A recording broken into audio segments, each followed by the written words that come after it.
They called us the weakest species in the galaxy. No claws, no natural armor, no telepathic abilities. When the Zephyrian Empire's war machines descended upon our blue world, even our allies abandoned us. Earth's military stood no chance against technology that could shatter moons and bend reality itself. But the Zephyrians made one critical mistake. They assumed that because we were physically weak, we were mentally weak too. They had never encountered a species that turned desperation into innovation, fear into fury, and impossible odds into the very fuel of victory. This is the story of how humanity proved that sometimes the most dangerous weapon in the universe isn't the biggest gun or the strongest armor. Sometimes it's the refusal to surrender when everyone else has already written your obituary. The morning Earth died, Commander Sarah Chun was drinking synthetic coffee in the Luna Base Command Center, watching routine cargo ships drift between Earth and Mars like lazy fireflies. The early warning systems had been silent for months. Peace negotiations with the Galactic Council were progressing smoothly, and humanity finally seemed ready to take its place among the civilized species of the galaxy. Then, the sky caught fire. "Commander, we're detecting massive energy signatures dropping out of hyperspace," Lieutenant Torres called out, his voice cracking with disbelief. "Multiple contacts, size classification unknown. They're enormous." Sarah set down her coffee cup and moved to the main display. What she saw made her blood freeze. 12 massive vessels, each the size of a small moon, hung in space around Earth like dark angels of death. Their hulls were midnight black with veins of pulsing red energy running along their surfaces. Even through the cold vacuum of space, they radiated menace. "Get me Admiral Morrison on Earth Command," Sarah ordered. "And patch me through to the Galactic Council emergency frequency." Before Torres could respond, every communication device in the command center erupted with the same message, broadcast simultaneously across all frequencies in perfect English. "Humans of Earth. I am Warprime Vex Thor of the Zephyrian Empire. Your species has been designated for termination. You have one solar rotation to surrender your military assets and prepare for processing. Resistance will only prolong your suffering." The transmission cut to black, leaving the command center in stunned silence. Sarah's mind raced. The Zephyrians. Every spacefaring species whispered about them in fearful tones. They were the galaxy's apex predators, a militant empire that had conquered over 300 star systems in the past millennium. Their technology was so advanced that most species couldn't even comprehend how their weapons worked. And they had never, in their entire recorded history, offered terms of surrender. "Why now?" Torres whispered. "Why us? We're not even a threat to anyone." Sarah pulled up humanity's military assessment files on her personal tablet. The numbers were sobering. Earth's entire space fleet consisted of 47 vessels, most of them converted cargo haulers with basic defense systems.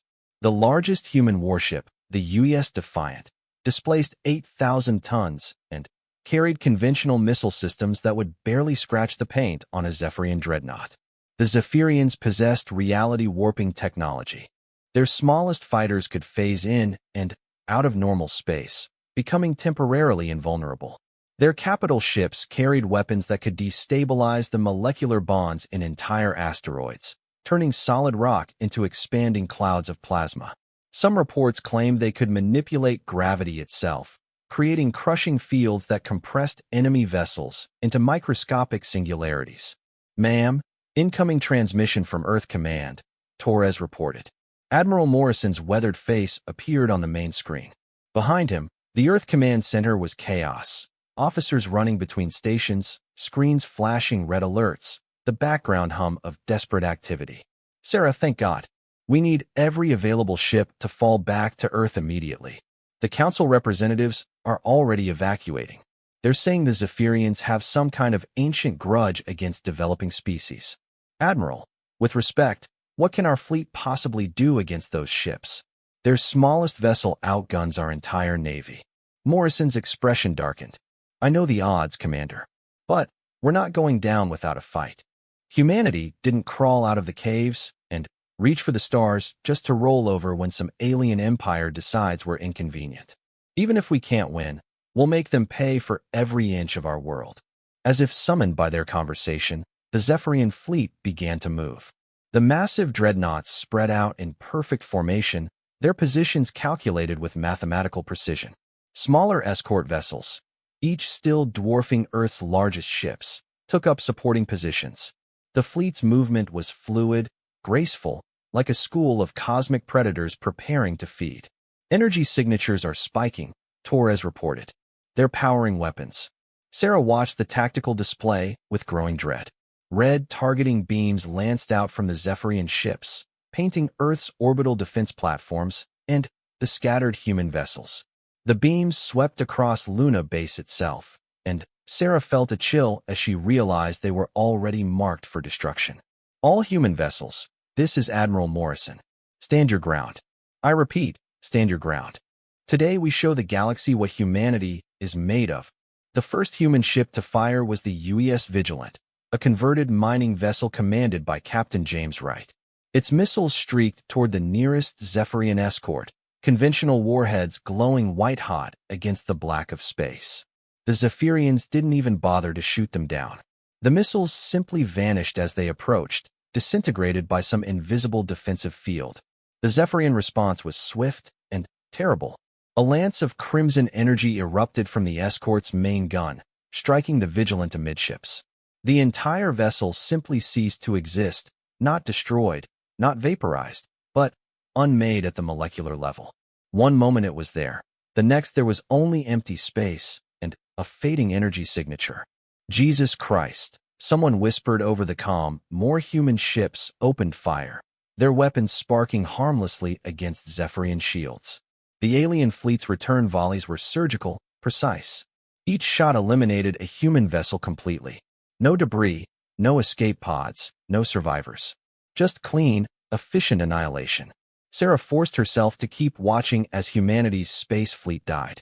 The UES Defiant lasted longer than the others, its captain executing desperate evasive maneuvers while pouring fire from every available weapon. For a brief moment, Sarah dared to hope as the ship's concentrated barrage seemed to make one of the Zephyrian shields flicker. Then, 3 of the alien dreadnoughts turned their attention to the Defiant. The convergent energy beams didn't just destroy the ship, they tore a hole in space itself, creating a brief, terrifying glimpse into some other dimension before reality snapped back into place. Orbital defense platforms are engaging, Torres reported, though his voice had lost all hope. Earth's planetary defense grid was impressive by human standards. Massive railgun installations and missile batteries built into asteroids and space stations. They represented the pinnacle of human military engineering, designed to protect the homeworld from any conceivable threat. The Zephyrians brushed them aside like gnats. Within 30 minutes, humanity's entire space-based military force had been eliminated. Not defeated, eliminated. The precision was almost artistic in its thoroughness. Every ship, every platform, every weapon that could threaten the Zephyrian fleet had been identified and removed with surgical efficiency. "Ma'am," Torres said quietly, "the fleet is moving toward Earth." Sarah watched as the 12 dreadnoughts descended toward humanity's homeworld like falling stars. As they entered the atmosphere, their hulls began to glow with re-entry heat, but the ships themselves seemed unaffected. They were preparing for orbital bombardment. "Give me the president," Sarah ordered, "and patch me through to every civilian communication satellite we have left." President Martinez appeared on screen from the White House bunker. Behind her, military advisors huddled around situation tables, their faces grim. "Commander Chin, I'm told you have the best view of what's happening up there." "Madam President, our space forces have been eliminated. The Zephyrian fleet is moving into bombardment position. We estimate they'll begin surface attacks within the hour." Martinez nodded grimly. "How long do we have?" Sarah looked at the tactical projections, running calculations in her head. Based on the demonstrated firepower of Zephyrian weapons, they could sterilize Earth's entire surface in a matter of hours. Every city, every military base, every sign of human civilization could be wiped away before the sun set. "Hours, at most," Sarah said. "Their weapons are beyond anything we've ever encountered. Our ground-based defenses won't even slow them down." "Then, we make our stand here," Martinez replied. "Alert all military commanders worldwide. Every soldier, every pilot, every person who can hold a weapon. If this is the end, we face it on our feet. As Sarah watched the Zephyrian ships take up position around Earth, she couldn't help but think about humanity's journey to this moment. Less than a century ago, they had been confined to a single planet, dreaming of the stars. They had reached space through determination and ingenuity, building their modest interstellar civilization ship by ship, base by base. Now, in a single morning, all of it was being swept away. "Commander," Torres said, his voice strange. "I'm picking up something odd from Earth. Multiple signals, all on emergency frequencies." Sarah turned to the communication station. "What kind of signals?" "Military bases going dark, but not from enemy action. They're shutting down deliberately. And there's massive data traffic between research facilities. Encrypted, but the volume is enormous." Before Sarah could respond, her personal communicator chimed with an incoming message marked with the highest security classification. The sender was Dr. Elizabeth Warren, Director of Advanced Research at the Colorado Springs Deep Laboratory. The message was brief. "Sarah, if you're reading this, the Zephyrians are here. What I'm about to tell you is classified beyond your clearance level, but none of that matters now. We've been preparing for this day for 15 years. Not hoping for it, not expecting it, but preparing for it. There are things about humanity the galaxy doesn't know. Things we've kept hidden for good reason. Tell Morrison that Project Lazarus is active. The real war starts now." Sarah stared at the message, her mind reeling. Project Lazarus? She'd never heard of it. And she had access to some of the most classified information in human space. "Torres, give me a secure line to Admiral Morrison." As she waited for the connection, Sarah watched the Zephyrian ships position themselves with predatory patience. They were taking their time, probably savoring their dominance. The message from Dr. Warren suggested that humanity had secrets, hidden preparations for exactly this scenario. But what could human science possibly have developed that would matter against technology that could unmake matter itself? What weapon could they have built in secret that would be more effective than their entire space fleet had been? Morrison's face appeared on the screen, and Sarah could see the weight of command crushing down on him. Behind him, the Earth Command Center had taken on the atmosphere of a tomb. "Admiral, I received a message from Dr. Warren at Colorado Springs Deep Lab. She mentioned something called Project Lazarus." Morrison's expression changed instantly. The despair didn't leave his eyes, but it was joined by something else, a hard, cold gleam that Sarah had never seen before. "Dr. Warren is still alive? Thank God. Sarah, I need you to listen very carefully. What I'm about to tell you will sound impossible, but you need to trust me. 15 years ago, we made contact with a species called the predecessors. Ancient beings who fought the Zephyrians eons ago and lost. They left us something before they died out. Not weapons. Weapons wouldn't be enough. They left us knowledge." "What kind of knowledge?" Morrison glanced around the command center, then leaned closer to the screen. "The knowledge of what we really are. What humanity really is. The Zephyrians think they're fighting another primitive species that got lucky enough to reach space. They have no idea what's about to hit them." Before Sarah could ask what he meant, every screen in the Luna Base Command Center flickered. For just a moment, they displayed the same symbol, a double helix intertwined with a spiral galaxy, pulsing with soft blue light. Then, the symbol vanished, replaced by normal displays. "What was that?" Torres asked. Morrison's smile was grim and predatory. "That, Commander, was humanity taking off the gloves. Far below on Earth's surface, in hidden laboratories buried miles beneath mountains and ocean floors, systems that had waited 15 years for activation finally came online. In bio-research facilities from Siberia to Antarctica, genetic locks that had safeguarded humanity's greatest secret were finally released. The Zephyrians had come to exterminate what they believed was just another weak, primitive species. They were about to discover that humanity's greatest weapon had never been their ships or their guns. It had been humanity itself. And now, with their backs against the wall and nothing left to lose, the human race was finally ready to show the galaxy what 3 billion years of evolution had actually been preparing them for. Dr. Elizabeth Warren stood in the deepest laboratory on Earth, 2 miles beneath the Colorado Rockies, watching displays that showed the impossible becoming reality. Around her, A team of scientists monitored readings that would have been considered science fiction just hours ago. But the numbers were real, and they were spreading across the globe. Global activation confirmed, reported Dr. James Chun, her lead geneticist. We're seeing cellular transformation in 97% of the human population. The remaining 3% are showing delayed response, but within normal parameters. Elizabeth nodded grimly. 15 years ago, when the predecessor artifact had revealed humanity's true nature, she had hoped this day would never come. The knowledge they had gained was both a gift and a curse, the understanding that humanity wasn't just another species that had evolved intelligence. They were something far more ancient, far more dangerous.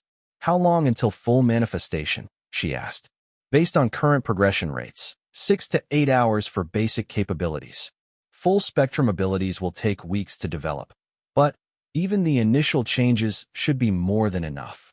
Above them, the Zephyrian fleet was beginning its bombardment of Earth. The first energy beams lanced down from orbit, striking military installations with devastating precision. Each shot could level a city block, turn armored bunkers into glowing craters. The aliens were methodically eliminating Earth's conventional defenses, working their way through predetermined target lists with mechanical efficiency. They had no idea that the real threat wasn't in bunkers or missile silos. It was in every human being on the planet. In New York City, Private Marcus Thompson crouched in a subway tunnel as Zephyrian fighters screamed overhead, their energy weapons turning Central Park into a landscape of glass and fire. His squad had been ordered to establish defensive positions in the underground, though everyone knew it was hopeless. Their assault rifles and body armor were useless against technology that could phase in and out of reality. Marcus felt the change begin as a tingling in his spine, a warmth that spread through his nervous system like liquid fire. At first he thought he was having a panic attack, his body's response to the impossible stress of watching his world die. Then, the sensations intensified, and he realized something fundamental was happening to him. His vision sharpened dramatically. Not just clearer. He could see across the electromagnetic spectrum, watching heat signatures moving through solid concrete, detecting the energy patterns of Zephyrian technology 3 blocks away. His hearing became so acute he could track individual conversations in buildings above ground, even over the sound of explosions. "Sergeant," he called to his squad leader, his voice strange to his own ears. "Something's happening to me." Sergeant Williams turned, and Marcus could see by her expression that she was experiencing the same changes. Her eyes had taken on a subtle golden luminescence, and when she moved, it was with a fluid grace that spoke of enhanced coordination and reaction time. "I know, soldier. I can feel it too. It's happening to everyone." Around the world, similar scenes were playing out. In Tokyo, where Zephyrian ground forces had begun landing in massive drop ships, businessman Hiroshi Tanaka discovered he could phase partially out of normal space, making himself nearly invulnerable to energy weapons. In London, as alien troops marched through the burning streets, teacher Sarah Morrison found she could manipulate electromagnetic fields, turning the invaders' own technology against them. In Moscow, where a Zephyrian dreadnought had landed in Red Square, Colonel Viktor Petrov felt his consciousness expand beyond the confines of his skull. Suddenly, he was aware of every human mind within a kilometer radius, able to coordinate defensive actions with perfect precision. The Zephyrians noticed the change within hours. Warprime Vextor stood on the bridge of his flagship, the Eternal Dominion, observing the conquest of Earth through tactical displays. The operation was proceeding according to plan. Human military forces had been eliminated, major population centers were under bombardment, and ground forces were establishing control zones in key strategic areas. Yet something was wrong. Warprime, his tactical officer reported, mandibles clicking with confusion. "We're receiving anomalous readings from the surface. Human resistance is increasing." Vextor's 4 eyes narrowed. In 3 centuries of conquest, he had never heard that phrase before. Resistance always decreased as superior firepower was brought to bear. Lesser species learned quickly that defiance only brought greater suffering. "Explain." "Our ground forces in the Tokyo sector report that human soldiers are exhibiting abilities inconsistent with their species profile." enhanced speed and strength, apparent energy manipulation, some form of limited dimensional phasing. Casualties among our troops are mounting. That was impossible. The Zephyrian intelligence files on humanity were extensive. They were a physically weak species with no natural weapons, no psychic abilities, no special adaptations beyond basic intelligence. They were barely above the galactic average for newly spacefaring civilizations. Display combat footage from Tokyo. The main screen flickered to show a street scene in the Japanese capital. Zephyrian soldiers in their powered armor were advancing through the rubble, their energy weapons sweeping for human targets. The humans appeared to be retreating, falling back before the alien advance. Then, everything changed. A human soldier stepped out of cover, moving with impossible speed. Zephyrian energy bolts passed harmlessly through his body as he phased in and out of normal space. When he solidified, his hands glowed with some form of bioelectric energy. He touched a Zephyrian warrior's armor, and the advanced alloy simply disintegrated, leaving the alien vulnerable to conventional weapons fire. Another human appeared behind the Zephyrian line, having somehow moved through solid concrete, as if it were air. This one gestured at a group of alien soldiers, and their weapons began to malfunction, sparking and overheating as their own power systems turned against them. "This is impossible," Vextor growled. "Our intelligence reports indicated no such capabilities." Warprime, we're receiving similar reports from all surface theaters. Human forces are demonstrating abilities that exceed our preliminary assessments. Recommendation: increase bombardment intensity and accelerate ground force deployment. Before Vextor could respond, his communication officer called out in alarm. "Warprime, we're detecting energy signatures from the human homeworld. Massive ones, emanating from population centers worldwide." The tactical display shifted to show Earth from orbit. Across every continent, points of light were appearing and spreading, forming networks of energy that pulsed in synchronized patterns. The lights were blue-white, beautiful, but somehow ominous. "Analysis," Vextor demanded. "Unknown energy type, Warprime. The signatures don't match any known technology in our databases. They appear to be biological in nature." On the surface of Earth, the transformation of humanity continued to accelerate. What had begun as individual manifestations was becoming something larger, more coordinated. Human consciousness was linking together across vast distances, creating a collective awareness that spanned continents. In the ruins of London, Dr. Sarah Morrison reached out with her transformed mind and found herself connected to every other human on the planet. The sensation was overwhelming at first, millions of voices, thoughts, emotions flooding her consciousness. But gradually, patterns emerged. Purpose, direction. Humanity wasn't just changing individually. They were becoming something greater than the sum of their parts. In the Colorado Springs laboratory, Dr. Warren watched the readings with a mixture of awe and terror. Global neural network establishment confirmed. She reported to Admiral Morrison via secure quantum link. Humanity is achieving collective consciousness at an exponential rate. Preliminary estimates suggest full integration within 12 hours. Morrison's voice crackled back through the connection. "What does that mean for our military capabilities?" "Admiral, we're not talking about military capabilities anymore. We're talking about evolution in real time." The predecessor records indicated that this process occurred naturally for their species over millions of years. For humanity, the artificial catalyst is compressing that timeline into days. Can we use it against the Zephyrians? Warren looked at the displays showing the growing network of human consciousness. "Admiral, I don't think the Zephyrians understand what they're facing.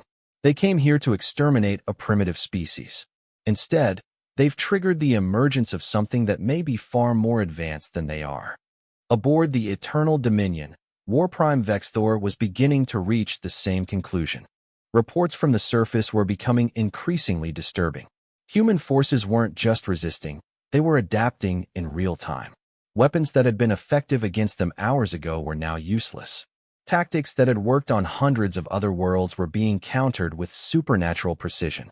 Warprime, his intelligence officer reported, "We've decoded some of the human communications. They're referring to something called awakening. Our linguistic analysis suggests it relates to dormant genetic sequences becoming active. Vexthor felt a chill of recognition. Dormant genetic sequences. Ancient programming hidden within a species' DNA, waiting for the right trigger. The Zephyrian archives contained references to such things, warnings passed down from the earliest days of their empire. Access the forbidden archives, he commanded. Search for references to genetic awakening protocols among conquered species. The search took several minutes, during which time the reports from the surface grew increasingly dire. Human forces were not only holding their ground, but actively pushing back against Zephyrian positions. Their abilities were growing stronger by the hour, and they seemed to be developing new capabilities faster than the tactical computers could analyze them. Finally, the archive search completed. What it revealed made Vexthor's blood run cold. War Prime, his intelligence officer said, voice trembling. There are references to a species called the predecessors, ancient beings who possessed similar awakening capabilities. According to the records, they were the only species ever to pose a genuine threat to the Zephyrian Empire. What happened to them? The records indicate they were eliminated. But the cost was enormous. The war lasted for millennia and nearly destroyed both species. The predecessors were driven to extinction, but not before they seeded their genetic legacy among dozens of primitive species across the galaxy. Vexthor stared at the tactical display, watching the points of light on Earth's surface grow brighter and more numerous. The humans weren't just another primitive species.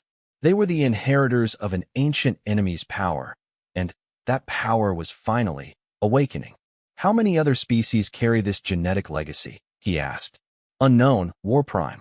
The predecessor seeding program was vast and indiscriminate. They could have affected thousands of developing species. The implications were staggering. If humanity was just one of many species carrying dormant predecessor genetics, then the Zephyrian Empire faced a threat unlike anything they had encountered in centuries. Every conquest, every act of aggression, could potentially trigger the awakening of ancient powers in other species. War Prime, incoming transmission from the surface. It's from the humans. The main screen flickered, then cleared to show a woman in military uniform standing in what appeared to be a bunker. But behind her, the air itself seemed to shimmer with energy, and her eyes held a depth that spoke of vast intelligence. I am Admiral Morrison of Earth Defense Command, she said, her voice carrying strange harmonics that resonated in frequencies Zephyrian ears couldn't naturally hear. War Prime Vexthor, you have made a grave error. You came to this world expecting to find prey. Instead, you have awakened something that has slept for millions of years. Vexthor activated his own communication system. Human, you face the might of the Zephyrian Empire. Your primitive species cannot. Primitive. Morrison's laugh was like music and thunder combined. War Prime, we are the children of the predecessors. Your archives will tell you what that means. This is your only warning. Leave this system immediately, or face the consequences of awakening humanity's true nature. The transmission cut off, leaving the Zephyrian bridge in stunned silence. On Earth's surface, the transformation was accelerating beyond all predictions. Humans were not just gaining individual powers, they were learning to combine their abilities, to work together in ways that transcended normal understanding. Groups of awakened humans could manipulate reality itself, bending the laws of physics through collective will. In New York, Private Thompson and his squad had linked their consciousness together, becoming a single tactical entity with superhuman coordination. They moved through the city like ghosts, striking at Zephyrian positions and vanishing before return fire could find them. In Tokyo, businessman Tanaka discovered he could share his phasing ability with others, allowing entire groups of humans to become temporarily invulnerable. They used this power to infiltrate Zephyrian command positions and planned explosives that worked on principles the aliens couldn't counter. Across the globe, humanity was learning to fight as they never had before. Not as individuals, not even as units, but as a single, vast organism with countless appendages and unlimited imagination. The Zephyrians, for the first time in their imperial history, were losing ground. The battle for Earth entered its 7th day with humanity no longer on the defensive. Across the planet, Awakened humans had formed a collective consciousness that operated on levels the Zephyrians couldn't comprehend. What had begun as individual manifestations of dormant abilities had evolved into something far more profound, a species-wide coordination that allowed 8 billion human minds to function as a single tactical entity. Warprime Vexthor stood in the ruins of what had once been his command bridge aboard the Eternal Dominion. The flagship of the Zephyrian fleet hung dead in space, its systems corrupted by some form of techno-organic virus that the humans had somehow projected across the vacuum. Half of his fleet was in similar condition, their crews trapped inside ships that no longer responded to commands. "Status report," he demanded, though he already knew the situation was catastrophic. "Warprime, we've lost contact with 60% of ground forces," his surviving tactical officer reported. "The remaining units are trapped in isolated pockets, unable to advance or retreat. The humans have learned to manipulate our phase shift technology. They're pulling our soldiers out of dimensional space and trapping them in some form of null field." Through the bridge's cracked viewports, Vexthor could see Earth hanging below like a blue jewel surrounded by fire. But the fire wasn't from Zephyrian bombardment anymore. It was from something else entirely.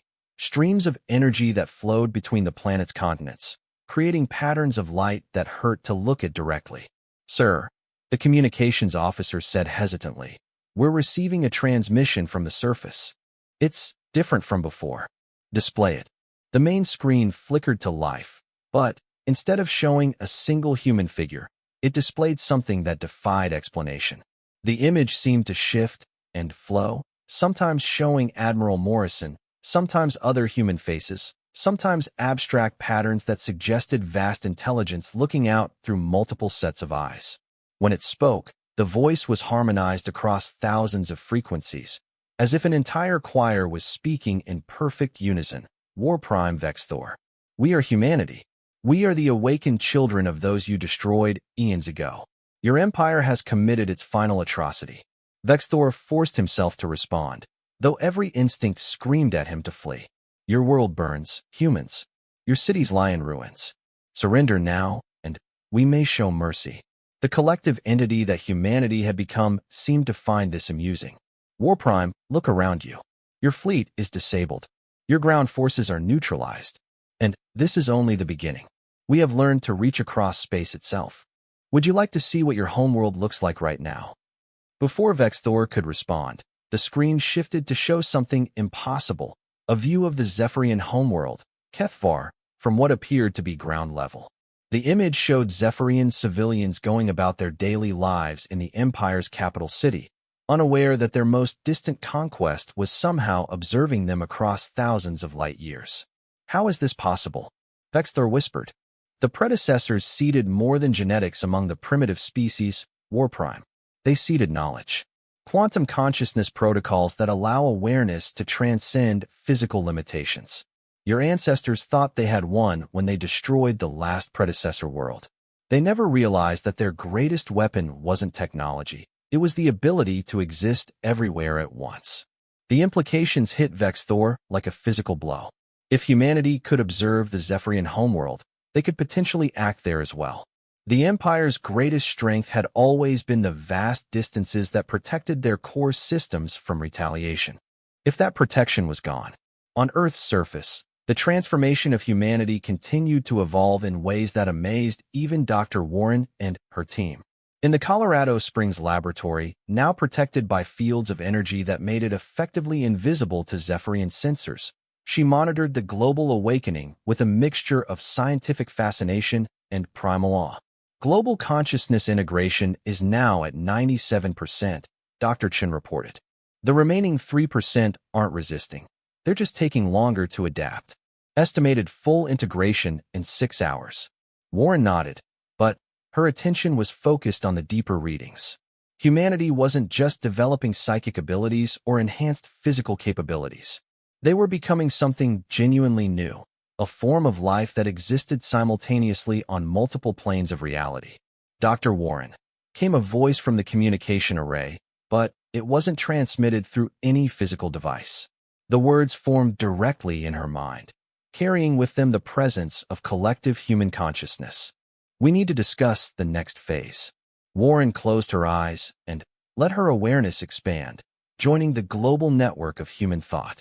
Instantly, she found herself standing in a conceptual space that existed purely within the collective mind, a vast library where the knowledge of 8 billion people was cataloged and accessible. Around her, other figures appeared: Admiral Morrison, President Martinez, military commanders, scientists, philosophers, children whose young minds had adapted to the awakening with remarkable ease. But they weren't really separate individuals anymore. They were facets of something larger, aspects of the entity that humanity was becoming. The Zephyrians are preparing to retreat, Morrison's aspect reported.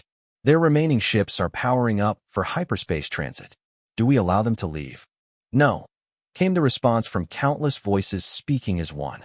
If they return to their empire, they'll warn others. They'll prepare countermeasures. And they'll target other worlds where predecessor genetics might be dormant. Warren felt a chill of understanding. Humanity's awakening wasn't just about Earth. According to the predecessor archives, dozens of other species across the galaxy carried similar genetic seeds.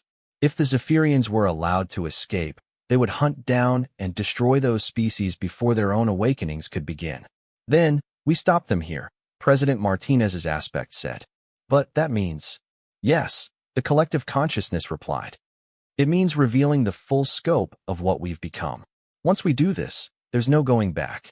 The galaxy will know that Earth has become something beyond their understanding. In space around Earth, the crippled Zephyrian fleet began the complex process of hyperspace preparation. Their ships' quantum drives, those that still functioned, started to charge with the massive energies required for faster-than-light travel.